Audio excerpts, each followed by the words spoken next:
pastor here at Queen Street United Methodist Church in Kinston, North Carolina. Welcome to the Wesley Bible Study. Today we're going to be going over chapters 13 and some of 14 in the book of Numbers. So I wanted to start out though talking about the video from last week. This week I've been helping my daughter to move, and so we've had various forms of Wi-Fi. I finally got home and I was able to upload the video from last week this morning. So if you look online, you'll see last week, hopefully you'll see last week's chapter 12 of Numbers on that video. Also, one of the things I've noticed about the videos and also these live presentations is that all the time you hear my response to a question, but you don't hear the question. So remind me, please, to repeat the questions, and so people will know what they are. But also, we're going to look at possibly getting some kind of a microphone or something that I can plug in that we can pick up the questions from the class as we go through in comments too. But just want you to be aware that we are aware of that issue and we'll try to resolve it. Okay, chapter 13 is one of those classic things that you read about in Sunday school. Most of this story in Sunday school is going to be from the book of Deuteronomy because it's more complete. But you do have this thing with chapter 13. Now, there's something very interesting going on in chapter 13. We talked about redactors in the past. These redactors are editors that have a specific point of view, okay? The primary writer in Numbers are the priestly redactors, and they're all about rules, regulations, and that sort of thing, customs. Then you have the pre-priestly redactors, and the pre-priestly redactors are kind of the anti-priestly redactors. And so you have two conflicting points of view that thread themselves throughout the book of Numbers. In chapter 13, they weave in and out. So you see some things in the section that are pre-priestly, and you'll see some things that are priestly, okay? And I'll give you an explanation of how you can identify them as we go through, but they do make a difference. So in chapter 13, what's happening is that they're bumping right up onto the promised land. They're about to invade it. And before you invade, believe me, as an old intelligence officer, I will tell you, it's good to scout out the territory, okay? Like I said in Music Man, you just got to know the territory, okay? And so a whole list of spies are enlisted to do this, and the instructions they get are interesting. But let's go through this. I'll try and go over. I'll skip through a bunch of stuff where you can read it out and see who the spies are. There are only two of them in here that really make a difference. The Lord spoke to Moses, saying, "Send men to spy out the land of Canaan, which I am giving to the Israelites. From each of their ancestral tribes, you shall send a man, every one a leader among them." Okay, now this is from the New Revised Standard Version. The word that is used for spy is not a good translation. The New International Version has a better translation of the word spy, okay? And that word is explore, okay? So go out and explore the land. Well, exploration isn't the same thing as spying necessarily, okay? When you go out as a spy, you're going out with the idea of overcoming an adversary. When you go out as an explorer, you're just kind of looking around, seeing what's what, and and then come back and tell you what you found in your exploration, right? It doesn't seem like it's there specifically for the purpose of an invasion. Now, this section is priestly.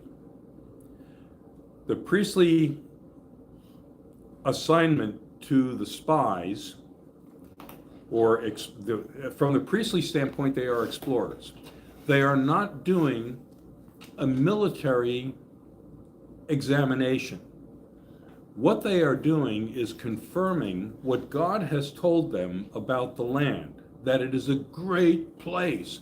It's fertile. It's got lots of crops. It's got wealth. It's got, these people are, this is a great place. You really want to move into this neighborhood. This is a great place to go. Okay? And all the priestly people want to do is to confirm what God has told the people with the assumption that they're just going to be able to take it. Okay? Now, the pre-priestly have a different point of view. From their point of view, these people are going in preparation for a military advance into the promised land. And so they're not looking necessarily just at the economics of what's there. They're looking at who are we going to fight, okay? So when you see reports of who we're going to fight, then, or military observations, those are pre-priestly additions. When you look at the quality of the land, isn't that a great squeak? I love that squeak. You look at the promised land, the whole thing is about the promised land, okay? Beulah land, sweet Beulah land, and this is what God promised you, and you just take it for granted that you're going to have it because God said you would, okay? All right, so Moses sent them out from the wilderness of Paran. Okay, the wilderness of Paran is priestly, okay? The pre-priestly had them go out from Kadesh. So there's a conflict right there between the two. The wilderness of Paran and Kadesh, different editors, different starting points, okay? So he gives a list of the names of the people who are going out from the tribes. He's sending them out 2 by 2. Who else sent people out 2 by 2? Somewhere in the Bible. God sent Noah. No, that was one guy and his family. 2 by 2. Animals. 2 by 2. Yeah, well, those were the unclean animals. Jesus sent the disciples out 2 by 2. Okay, so this whole exploration thing is 2 by 2. In World War II, the OSS and the British SAS sent out their operatives 2 by 2 at the least. One of them was going to be the spy, and one of them was the communications person. Sometimes there were 3 by 3s, and but anyway, it's good for whoever's going undercover to have somebody there as a backup, as a liaison of some sort. But they go out 2 by 2. Getting down to the bottom of the list, these were the names of the men whom Moses sent out to spy out the land. And Moses changed the name of Hoshea, son of Nun, to Joshua. He's always been referred to Joshua before this, so I don't get that, okay? But anyway, Joshua basically translates into the Lord saves. And that brings us to another changing concept for us, okay? When we think of salvation, we think in terms of our sins are forgiven, okay? In the Old Testament, in these narratives, in the Pentateuch, salvation is the successful fulfillment of God's plan. So salvation is the verification that you are God's people. And how do you know that you are God's people? You are God's people because you were able to accomplish what God set out for you to do. So the occupation of the promised land would be their understanding of salvation. Okay? Salvation for us and the forgiveness of sins means that we get to go to the promised land of heaven. Okay? For them, salvation was the promised land of Canaan. Okay. So Moses sent them out to spy out the land of Canaan and said to them, go up there into the Negeb, this is the lower part, and go up into the hill country and see what the land is like and whether the people who live in it are strong or weak, whether there are few or many. So this is a pre-priestly look at it because he's talking about who lives there, you know, what kind of folks are they, what do they got? And whether the land they live in is good or bad, so that's a secondary thing. Okay, so the primary objective is to, and this instruction is to check out what our adversaries are and whether or not they've got anything worth taking. Whether the towns that they live in are unwalled or fortified, and whether the land is rich or poor, and whether there are trees in it or not. Be bold and bring some of the fruit of the land. Now it was the season of the first ripe grapes. Okay, so we're talking about late summer, early fall. Okay. So they went up and spied out the land from the wilderness of Zin to Rehob near Libahamat.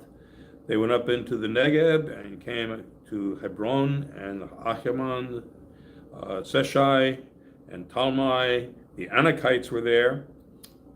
Hebron was built 7 years before the Zoan in Egypt. Okay, so the Anakites are around Hebron. And Hebron is south of Jerusalem, a little bit south of Jerusalem. It's not far from Bethlehem. And they came to the Wadi Eshkol and cut down from there a branch with a single cluster of grapes, and they carried it on a pole between two of them. They also brought some pomegranates and figs. The place was called the Wadi Eshkol because of the cluster that the Israelites cut down from there. Okay, Eshkol means like grapes. So this is the Wadi, this is the Valley of Grapes. Okay.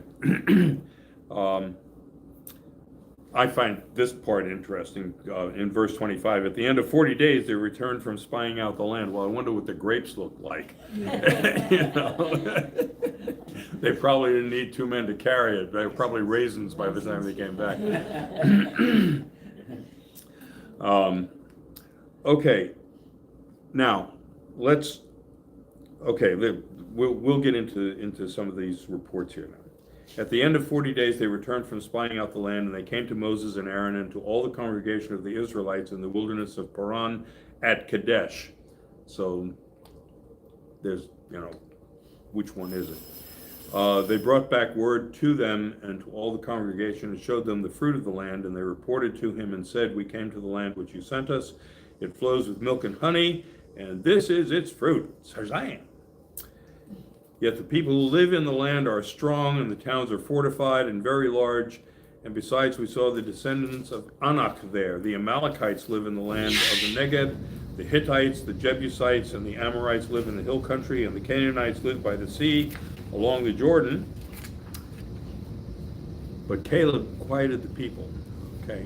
All right, let's talk about some of the people they're talking about. Who are the sons of Anak? Anybody know who the sons of Anak are? Okay, the sons of Anak are giants. All right. Sometimes they're called Anakim, which is not to be confused with Anakin from Star Wars. Okay, it's got an M on it, not an N. Okay, so Anakim. And also they are called the Nephilim. Who are these people and where do they come from and how does that affect us today? Okay. The Nephilim, the product of the sons, this is from Ellen White, a PhD biblical scholar. Okay. The Nephilim, the product of the sons of God mingling with the daughters of Anan, the great biblical giants, the fallen ones, the Rephaim, the dead ones. These descriptions are all applied to one group of characters found within the Hebrew Bible. Who are the Nephilim, and from where do the heroes of old, the men of renown, come? These are great heroes.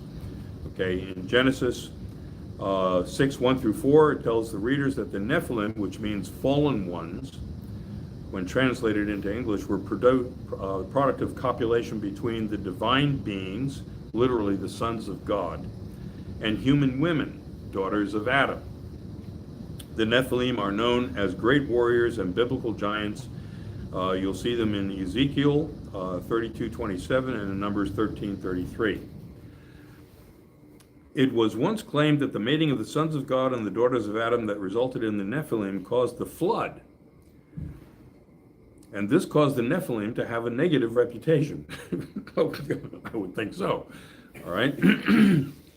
This was believed because the next verse, Genesis 6:5, is the introduction to the flood narrative, and because their name means fallen ones. It's unlikely that this interpretation is correct because Genesis 6:4 presents nothing but praise for the Nephilim, and no criticism is present. In addition, the name fallen ones is likely a reference to their divine paternity, transforming falling into human condition, albeit an almost superhuman condition. Okay. Genesis 6 and Ezekiel 32 and Numbers 13 are the only passages that mention Nephilim by the term. So where do the names Rephaim and the dead ones originate? First thing you recognize that these are not two separate titles. Rather a name, Rephaim, and a meaning, dead ones. The Bible refers to two groups as Rephaim. The first are dead people who have achieved an almost divine status, similar to the concept of saints. The second is a term that is applied to a race of biblical giants. It is the second use that often is conflated with Nephilim. The Rephaim appear in Deuteronomy 2:11, 3:11, 2 Samuel 21:19, and Joshua 11:22. Almost always take the form of one member of the Rephaim, or Anakim, Og, and then Goliath. We'll hear about Og, who was a king. He had an iron bed 16 feet long. Yeah. Being in opposition with Israel or its representatives. In this sense, the Rephaim live up to their name, as their purpose in each narrative is to die. So every time you see the giants come in, they get killed. Okay? So these guys are the dead ones. The juxtaposition of mighty biblical giants defeated by the underdog, God's chosen, is foreshadowed in the very name attributed to these characters. Okay. All right. So, and that's from Ellen White. And she's from University of St. Michael's College. She was formerly the senior editor at Biblical Archaeology Society, taught at 5 universities across the U.S. and Canada, and spent research leads in Germany and Romania. She has also been actively involved in digs in various places in Israel. All right. One of the things that I think is interesting, just an aside, okay, there are a couple of asides here. One of them is I was watching The Naked Archaeologist, which is a great program. I love it. He's not an archaeologist, by the way. He's a journalist who interviews archaeologists. And there is a dig going on in Gath, which was the hometown of Goliath. And one of the problems that the archaeologists were running into in their dig in Gath is that the Israeli government does not want the archaeologists to discover the original claim of the Philistines to that territory. So they have been obstructing the digs in Gath, just like the Palestinians have been obstructing any digs around the Temple Mount to the archaeological things. And that happens a lot in the Middle East because we all know how apolitical everything is in the Middle East.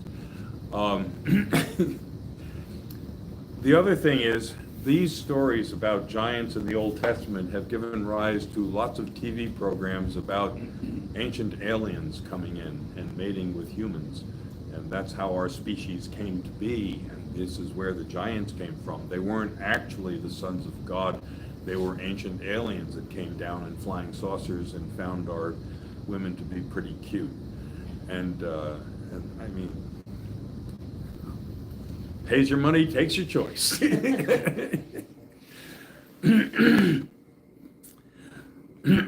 anyway, they got giants in the land, and that's kind of a dissuasion from going into to do it.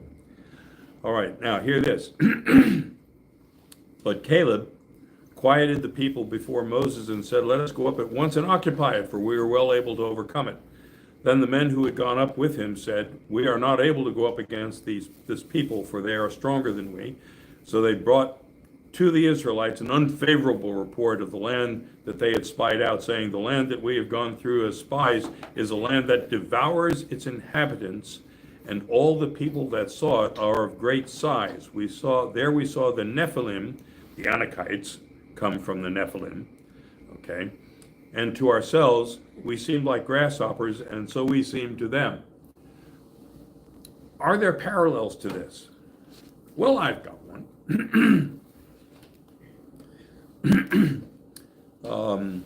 One of my old war stories. During Desert Storm, I was with one brigade, the 2nd Brigade of the 82nd Airborne Division. I was attached to them as their historian. And I'm also, my background is in intelligence, and the other thing was that the 82nd Airborne is under 18th Airborne Corps, and I was technically an 18th Airborne Corps soldier. Okay, I wore an 18th Corps patch. And so I was attached to the 82nd Airborne, and we had our final briefing by the brigade commander the night before we went on the attack.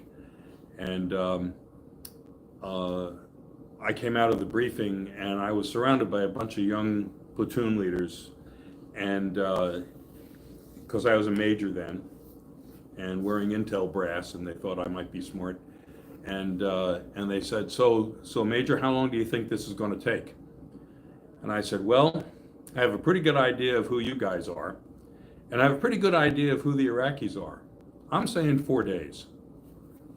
And they all looked at me like, we thought he was an intelligence officer. This is really stupid. There's no way that this is I mean, we were outnumbered 3-1, and it took 4 days. So I thought I was pretty good at predicting. Should have taken 5, actually, but they stopped it at 4, unfortunately. But 4 days we had them on their backs, and that was the way it was. It went really fast.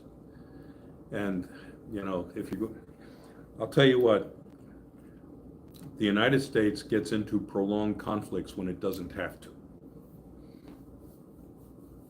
because we can whoop up on just about anybody really quick if you just let us loose. And in Desert Storm, they let us loose. Whole different animal. Okay. Of course, there's whole different terrain. We didn't have to worry about civilians out in the desert or anything like that. So, every war is different.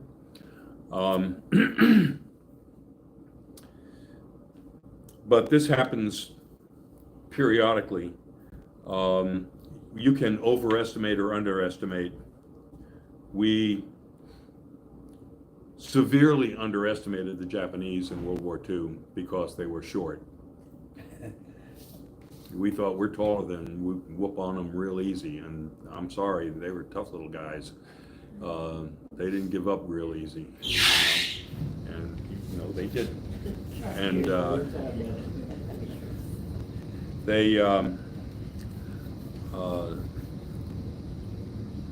you have to kind of understand some of the things that are working in your favor.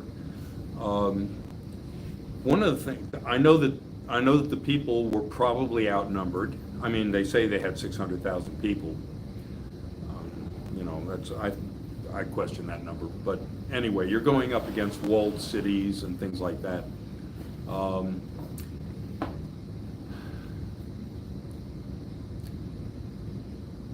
And over and over again throughout military history, victory has depended more upon the competence and the esprit of the army that's in the field than it does with the size of the army or their capabilities in terms of, physical hardware and stuff like that. We're seeing that now in Ukraine, where the Russian onslaught that they're doing right now should be overwhelming Ukraine, and it is absolutely not, okay? During the Mongol invasion of Europe, the Europeans thought that they were really cool, and they were tall, and they had big walls, and they could beat the Mongols, who were just little short guys on short ponies. And who are these guys think that they are? And they thought they were pretty good, and they really were. So the Mongols could take impossible places because they knew how to use the resources, and they were motivated to do it. The people who they were invading against were led by corrupt kings and princes, and they didn't have any more loyalty than, if you're not loyal, we'll cut off your head. So you start going up against an army like that, easy peasy. One of the things that I think a lot of us do, we overestimate sometimes the capabilities of the enemies that are out there. And I'm not saying they're incapable, okay? But you take, especially socialist countries, with the exception of Germany in World War II, okay? In Germany in World War II, the generals were professional generals. Their biggest shortcoming was that they followed the orders of people who were incompetent, like Hitler. Okay? Hitler was really incompetent. There were times when Hitler outmatched them in terms of willpower, but in terms of tactical capabilities, Hitler basically lost the war for Germany. But when you come to the more modern countries, the socialist countries that we're up against now, like Russia and China, the purpose of a Russian army and the purpose of a Chinese army is to make the general rich. Okay? And generals in those armies are not loyal to their troops. They do not look out for the welfare of their troops. And it's patently obvious in the way the Russians are not supporting their people in the field. In China, a large portion of the army in China is designated for agricultural work and for work in factories, because the army, the general, is the manager of the state factories and the collectives in his region. And so a lot of their military are actually deployed doing civilian work. So their leaders can't see that? I mean, I know Putin's crazy, but... No, he's not crazy. He's Russian. That's different. Putin is not crazy. He's Russian. He's an idiot. But anyway, I mean, look at the... and I've been really surprised. I mean, I really thought they were going to go in and just annihilate. A lot of people were surprised. And Ukraine has held them off. And what you're saying, makes sense. But then my thought is, well, why does Putin and I remember the Chinese, but why are they so aggressive? And why are they so wanting to take over the world and want to be so aggressive? If their military aren't they smart enough to see that military is that weak if they are that weak? Okay. The question is, why can't these dictators understand the flaws in their system? Well, because it's their system. And if you have a dictator, you don't report the flaws to the dictator. If you report the flaws to the dictator, that is a commentary on the competence of the dictator, because the dictator is responsible for all of the major decisions. All the decisions are centralized. So if I'm the dictator and I'm the one who's dictating how things are done, and they're not going well, then that's a commentary on my competence, okay? And I don't want you to challenge my competence. Why don't some of these subordinates take them out? I mean, Putin is clearly, Because the dictator has the capability of taking people out before people can get organized to take out the dictator. And he's done that. And he's done that. he has done that. And continues to.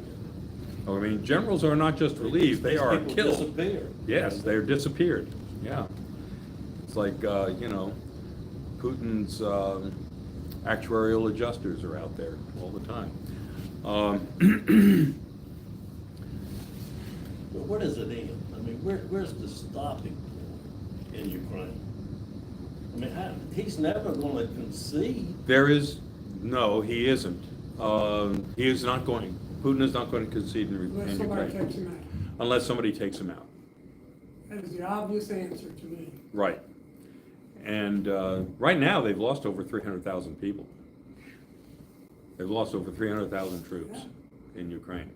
But understand that from the Russian point of view, so what? Like Stalin said, the loss of one person is a tragedy. The loss of 1,000 people is a statistic. So, that's a mindset.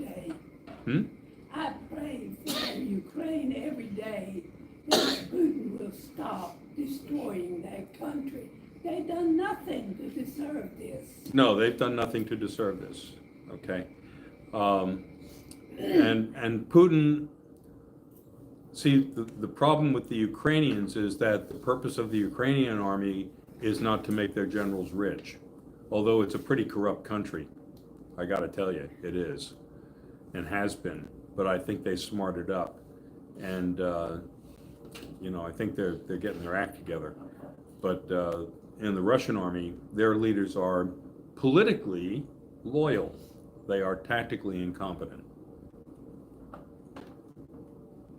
So they just might have had a good strategy overall, but you really got to get people in there that know what they're doing to pull it off.